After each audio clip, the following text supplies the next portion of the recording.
Hey folks, this is Jadius, And this is Bayus. and we're in the Wood League, and so are you. And today we got a treat for you. This is actually a recommended game between Fantaprime and AugustWerra, and Fantaprime is actually the pretty illustrious pro Zerg player out of Korea, who used to be known as JulyZerg, and they've kind of tracked him down, and they found out that he's Fantaprime. So by all accounts, this is a pretty exciting game.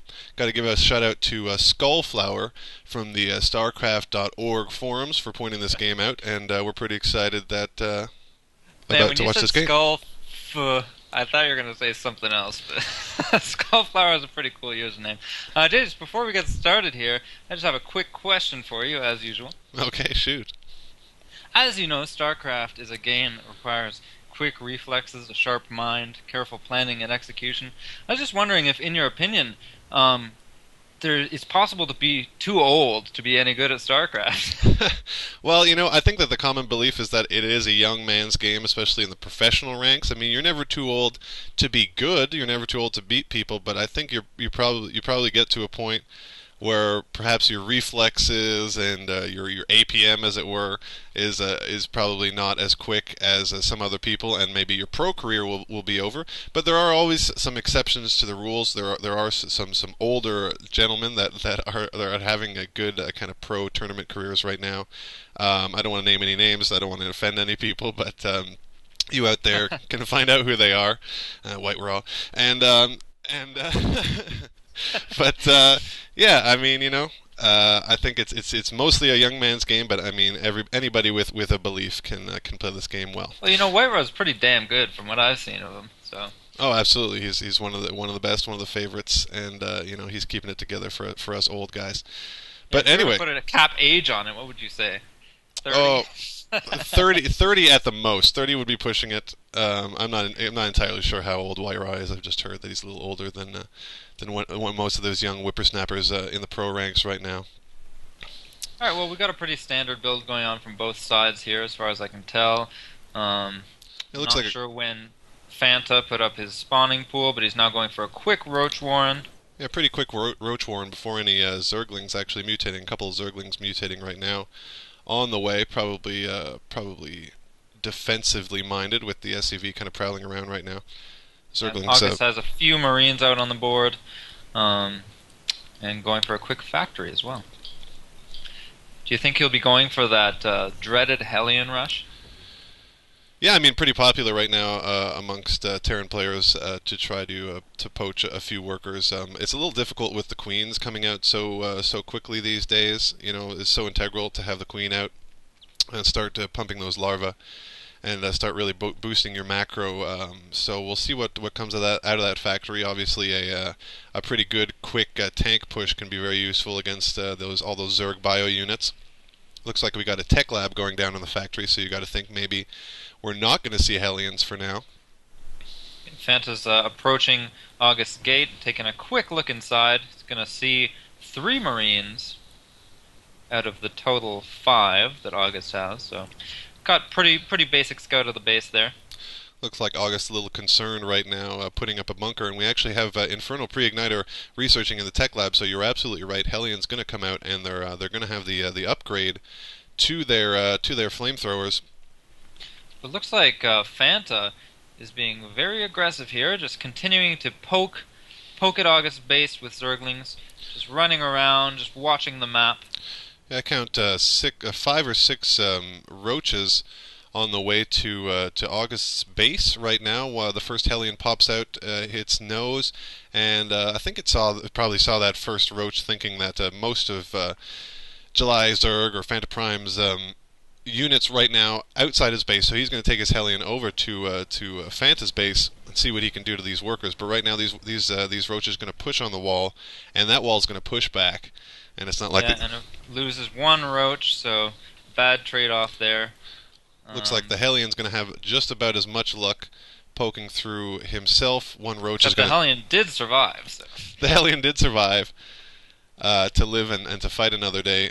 Might run into the roaches at the front here, or may try to get to this Zelnog watchtower. Sees the Zergling up there. Nope, just gonna well, he's bouncing back and forth, back and forth. He left that Zergling alive for now. Seems to have lit that tree on fire. That was pretty cool. Never seen that before.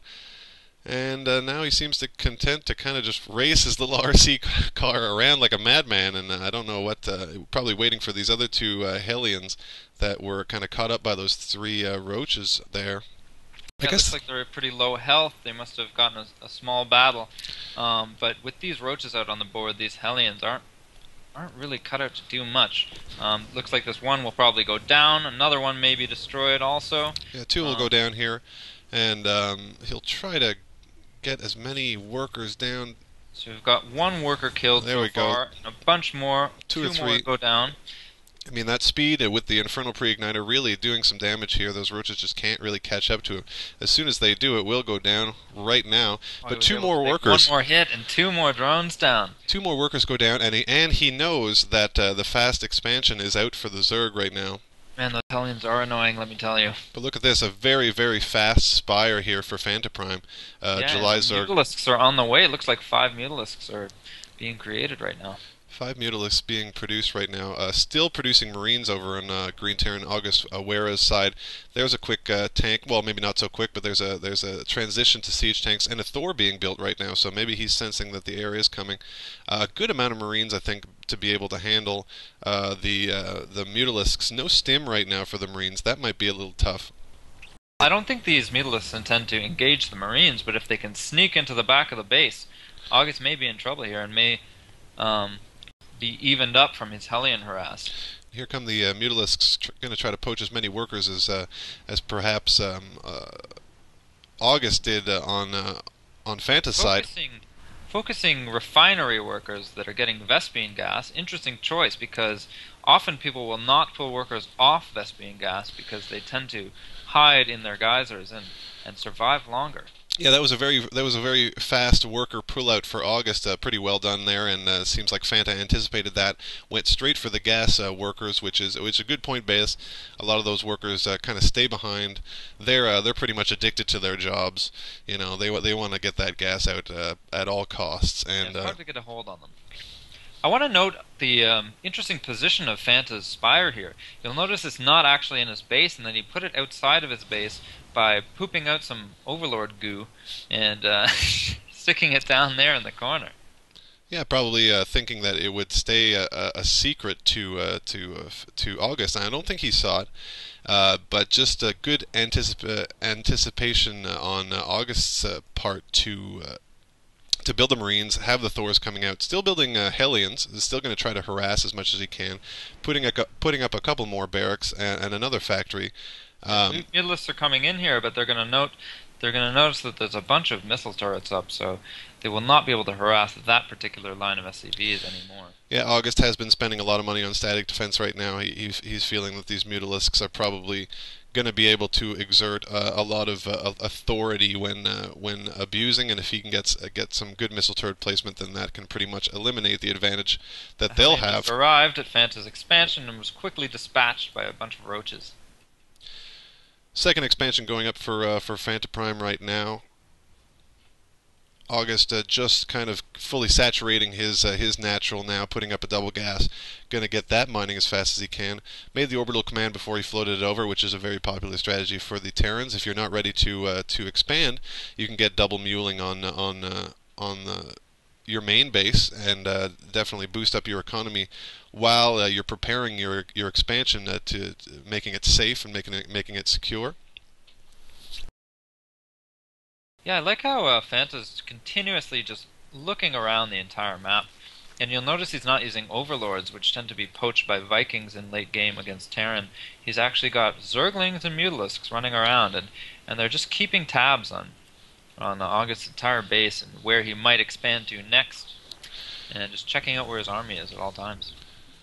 It looks like these Mutalisks might try to engage the Terrans here, but a lot of clumped up Marines and a Thor, and it's probably best for Fantaprime to turn away right here and go back to his main army right now, which is full of Banelings. I've just noticed 20 Banelings out on the field, and this might be pretty devastating if August doesn't suspect this. The tank will take out a few initially, but this is a good unit mix right here for Fantaprime. There's August with the scan. Probably won't see the banelings. Might see the edge of them here. And he's going to take out those AA units, and hopefully this Mutalisk will be able to take out the Thor. It looks like it will, and this force by the for the Terran will go down pretty easily to that huge Baneling bust. 20 Banelings hitting mostly the Marines, which is exactly what he needed to do to have those Mutalisks gain their offensive advantage again.